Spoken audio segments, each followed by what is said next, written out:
হাজ্জাজ বিন ইউসুফের নাম শুনেছেন? হাজ্জাজ বিন ইউসুফ ছিলেন একজন কুখ্যাত জালেম শাসক।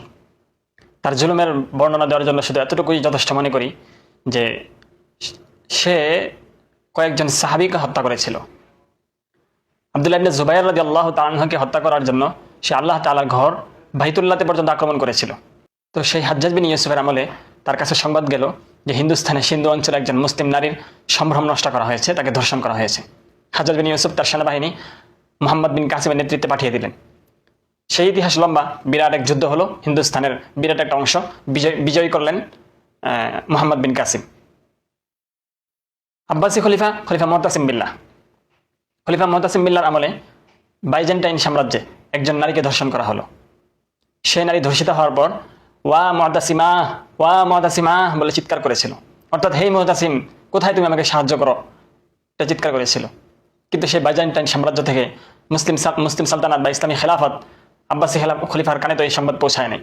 পরবর্তীতে একজন ব্যবসায়ীর মাধ্যমে এই সংবাদ তার কানে পৌঁছায়। খলিফা মুতাসিম বিল্লাহ ছিল একজন বিলাসী, সে মদ পান করত, আমোদ প্রমোদ করত, রাজ্যের প্রতি জনগণের প্রতি তার নৈতিকতা দায়িত্ববোধ ঠিকভাবে সে পালন করতো না। কিন্তু মুতাসিম বিল্লাহর কানে যখন এই সংবাদ পৌঁছালো, মুতাসিম বিল্লাহ বললেন যে ওয়াল্লাহি, আল্লাহর কসম, আমি এই নারীর ডাকে সাড়া দিব। এরপর তিনি বিশাল এক বাহিনী পাঠালেন, যে বাহিনী গিয়ে বাইজেন্টাইন সাম্রাজ্যের সেই শহরে আক্রমণ করলো এবং তছনছ করে দিল। রাসূল সাল্লাল্লাহু আলাইহি ওয়াসাল্লাম যখন জীবিত, মদিনার বাজারে এক মুসলিম নারীকে ইহুদিরা লাঞ্ছিত করলো। তিনি বসেছিলেন কোনো এক দোকানের সামনে, তো সেখানে একজন ইহুদি তার উড়না টান দিয়ে ধরে রাখে। মহিলা দাঁড়ানোর সময় তার উড়নাটি শরীর থেকে সরে যায়, পরে তিনি অনাবৃত হয়ে পড়েন। একজন সাহাবী সেখানে ছিলেন, তিনি এটা দেখে সহ্য করতে পারেননি। সাথে সাথে মুসলিম নারীর সম্ভ্রম নষ্ট করার অপরাধে, মুসলিম নারীকে অমর্যাদা করার অপরাধে তিনি সেই ইহুদিকে হত্যা করেন। প্রতিশোধ হিসেবে ওই ইহুদিরা ওই সাহাবীকেও হত্যা করে। এই সংবাদ রাসূল সাল্লাল্লাহু আলাইহি ওয়াসাল্লামের কানে গেলে তিনি সেই ইহুদিদের সেই ইহুদি তারা যেই গোত্রের ছিল সেই গোত্রকে অবরুদ্ধ করে রাখেন। 14-15 দিন অবরুদ্ধ করার পর নিঃশর্ত আত্মসমর্পণের দ্বারা সেই যুদ্ধের সমাপ্তি হয়। তারপর রাসূল সাল্লাল্লাহু আলাইহি ওয়াসাল্লাম তাদেরকে মদিনা থেকে বের করে দেন। এই যে ইসলামের ইতিহাসে কোনো নারীর সম্ভ্রম এত মূল্যবান, এত মর্যাদাপূর্ণ, মুসলিমরা কখনোই তার নারীর, তার বোনের, তার মায়ের অমর্যাদা হলে তারা কখনো বসে থাকতে পারতো না। কিন্তু আজকের বাংলাদেশে জরিপের দ্বারা দেখা যায় প্রতিদিন 12 থেকে 15 জন পর্যন্ত নারী ধর্ষিত হচ্ছে। 2024 সালে এক বছরে 4,500-এর মতো নারী বাংলাদেশে ধর্ষিত হয়েছে। এখন ইদানিং এই ধর্ষণের মাত্রাটা অনেক বেশি বেড়ে গেছে। অথচ বাংলাদেশ একটি মুসলিম রাষ্ট্র, শরিয়া ভিত্তিক পরিচালিত রাষ্ট্র না, কিন্তু এখানে মুসলমান তো আছে। কোথায় গেল আজকে সেই মুসলমানদের আত্মমর্যাদা? কোথায় গেল আজকে সেই মুসলমানদের নারীদের অধিকার রক্ষার লড়াই? কোথায় গেল মুসলমানদের নারীদের সম্ভ্রমের সেই মর্যাদা? আজকে বাংলাদেশে এত নারীদের সম্ভ্রম নষ্ট হচ্ছে, অমর্যাদা হচ্ছে, মুসলমানরা এখনো পর্যন্ত জেগে উঠছে না। দেখেন, আমাদের রাষ্ট্রে এখন যে সিস্টেম আছে, গণতান্ত্রিক রাষ্ট্র, এই গণতান্ত্রিক রাষ্ট্রে এর কোনো সমাধান নেই। যদি সমাধান থাকতো, আজকে 54 বছরে এত সংখ্যক নারী ধর্ষিত হতো না, এভাবে দিন দিন নারীদের ধর্ষণ বাড়তো না, এভাবে খুনাখুনি রাহাজানি বাড়তো না। দেখেন, বাংলাদেশের রাষ্ট্রে এখন আজকে পর্যন্ত প্রায় 45 লাখ এর অধিক মামলা ঝুলন্ত আছে। প্রতিদিন একটা আদালতে কত হাজার মামলা সমাধান হয়, নিষ্পত্তি হয়। শুধুমাত্র হাইকোর্টে 5 লাখের অধিক মামলা ঝুলন্ত আছে।